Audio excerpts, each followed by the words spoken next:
Setelah lewat 2 tahun lamanya, bermimpilah Fir'aun bahwa ia berdiri di tepi sungai Nil.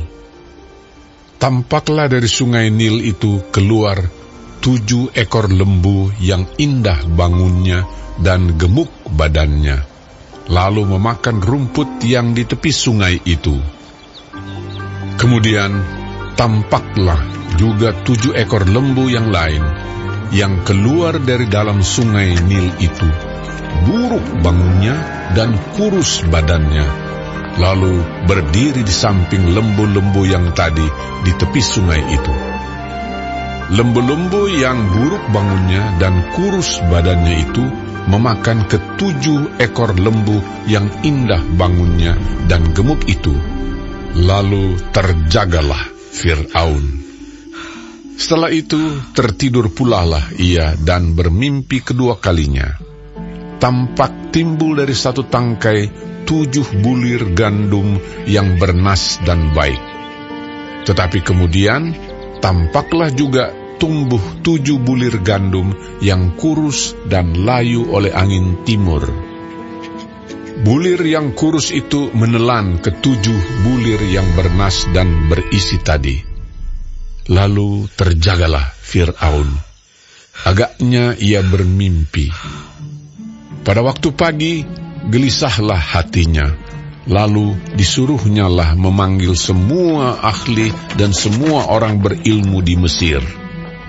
Fir'aun menceritakan mimpinya kepada mereka, tetapi seorang pun tidak ada yang dapat mengartikannya kepadanya. Lalu berkatalah kepala juru minuman kepada Fir'aun, "Hari ini aku merasa perlu menyebutkan kesalahanku yang dahulu.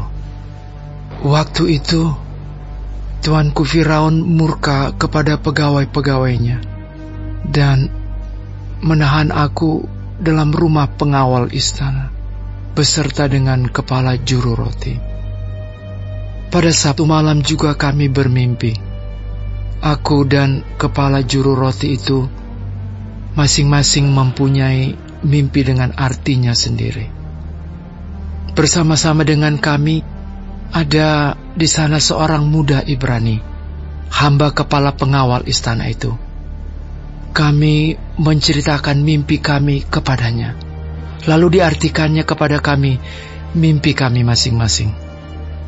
Dan seperti yang diartikannya itu kepada kami, demikianlah pula terjadi. Aku dikembalikan ke dalam pangkatku, dan kepala juru roti itu digantung." Kemudian Fir'aun menyuruh memanggil Yusuf. Segeralah ia dikeluarkan dari tutupan. Ia bercukur dan berganti pakaian, lalu pergi menghadap Fir'aun.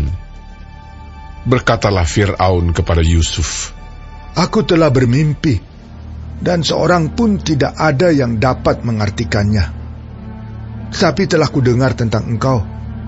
Hanya dengan mendengar mimpi saja, engkau dapat mengartikannya." Yusuf menyahut Fir'aun, "Bukan sekali-kali aku, melainkan Allah juga yang akan memberitakan kesejahteraan kepada tuanku Firaun." Lalu berkatalah Fir'aun kepada Yusuf, "Dalam mimpiku itu, aku berdiri di tepi sungai Nil. Lalu tampaklah dari sungai Nil itu keluar 7 ekor lembu yang gemuk badannya dan indah bentuknya, dan makan rumput yang di tepi sungai itu.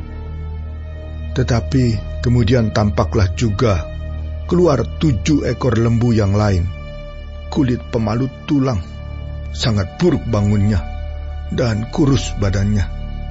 Tidak pernah kulihat yang seburuk itu di seluruh tanah Mesir.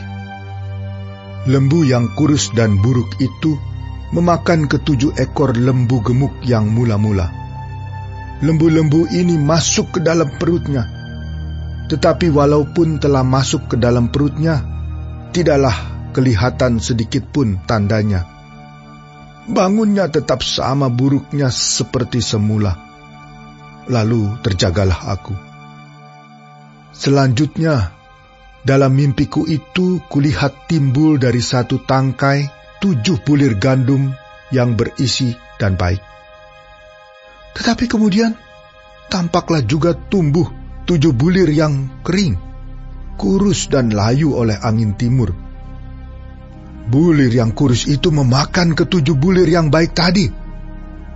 Telah kuceritakan hal ini kepada semua ahli, tetapi seorang pun tidak ada yang dapat menerangkannya kepadaku. Lalu kata Yusuf kepada Fir'aun, kedua mimpi tuanku Firaun itu sama. Allah telah memberitahukan kepada tuanku Firaun apa yang hendak dilakukannya. Ke-7 ekor lembu yang baik itu ialah 7 tahun, dan ke-7 bulir gandum yang baik itu ialah 7 tahun juga. Kedua mimpi itu sama. Ke-7 ekor lembu yang kurus dan buruk, yang keluar kemudian, maksudnya 7 tahun.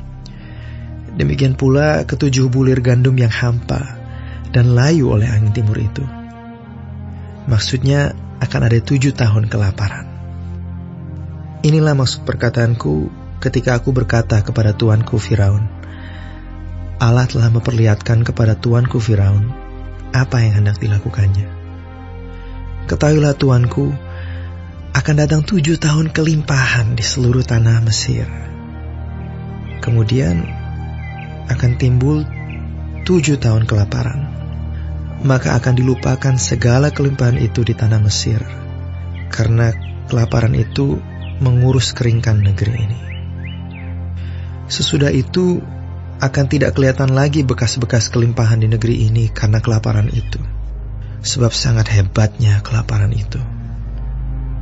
Sampai 2 kali mimpi itu diulangi bagi tuanku Firaun, berarti hal itu telah ditetapkan oleh Allah, dan Allah akan segera melakukannya.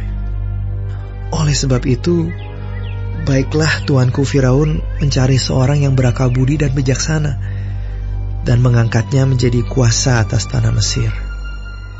Baiklah juga tuanku Firaun berbuat begini, yakni menempatkan penilik-penilik atas negeri ini, dan dalam ke-7 tahun kelimpahan itu memungut 1/5 dari hasil tanah Mesir. Mereka harus mengumpulkan segala bahan makanan dalam tahun-tahun baik yang akan datang ini. Dan di bawah kuasa tuanku Firaun menimbun gandum di kota-kota sebagai bahan makanan serta menyimpannya. Demikianlah segala bahan makanan itu menjadi persediaan untuk negeri ini dalam ke-7 tahun kelaparan yang akan terjadi di tanah Mesir, supaya negeri ini jangan binasa karena kelaparan itu. Usul itu dipandang baik oleh Fir'aun dan oleh semua pegawainya.